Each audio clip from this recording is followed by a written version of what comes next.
रायगड जिल्ह्यातील म्हसळा येथील cerebral palsy या गंभीर आजाराशी झुंज देणाऱ्या 22 वर्षीय ऋषिकेश शीतल सुदाम माळी या तरुणानं अक्षरशः इतिहास रचलाय।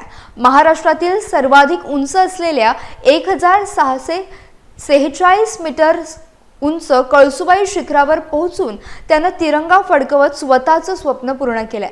मेंदूच्या समन्वयावर परिणाम करणाऱ्या आजारामुळे शारीरिक हालचालींमध्ये अडथळे येतात, तरी देखील मेहनत, जिद्द आणि प्रचंड इच्छाशक्तीच्या जोरावर ऋषिकेशनं हे पराक्रम साध्य केलंय।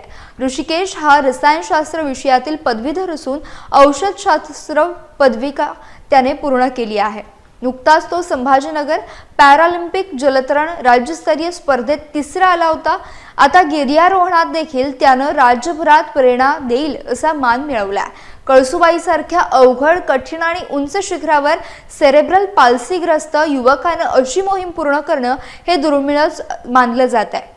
ऋषिकेशचा हा संघर्षमय प्रवास आणि यश अनेकांना प्रेरणादायी ठरणार आहे। दिव्यांग ट्रेकर्ससाठी तो नवा आदर्श बनत आहे।